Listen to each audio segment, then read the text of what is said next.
Maximum আমাদের পুরুষদের অনেক কষ্ট করতে হয়, আমাদের ফ্যামিলিগত অনেক সমস্যা থাকে।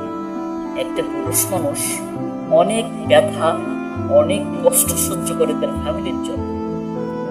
অফিসে গিয়ে অনেক কষ্ট করে বসের কথা শুনতে হয়।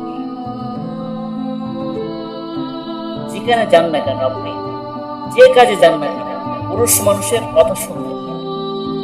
আমাদের ফ্যামিলির জন্য আমাদের পুরুষ মানুষের অনেক কষ্ট করতে হয়, কিন্তু সেই ফ্যামিলির ভিতরে যদি আমরা সুখ শান্তি যদি না পাই, তাহলে পুরুষ মানুষের কষ্ট আর ব্যথা রাখার জায়গা নাই।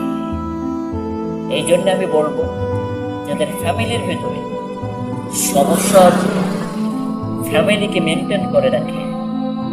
পুরুষ মানুষ সুখ খোঁজে, সারাদিন কাজ করার পরে, সারাদিন অফিস করার পরে পুরুষ মানুষ তার পরিবারের থেকে সুখ খুঁজে পায়।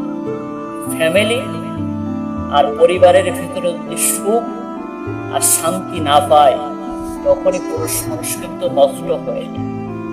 পুরুষ মানুষ তখনই খিলাফে যায়, পুরুষ মানুষ তখনই অন্য নারীর উপরে আসক্ত হয়ে যায়।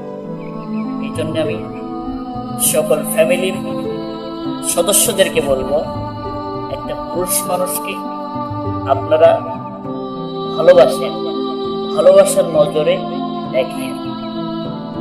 বিশেষ করে আমার প্রিয় বোনদেরকে বলবো, স্বামীদেরকে অত্যন্ত ভালোবাসা দিয়ে স্বামীকে ভালোবেসেন। স্বামী যদি খুশি হয়ে যায় আপনার উপরে, আবার আল্লাহ সুবহানাহু ওয়া তাআলা তাহলে আপনার উপরে খুশি হয়ে যাবে ইনশাআল্লাহ।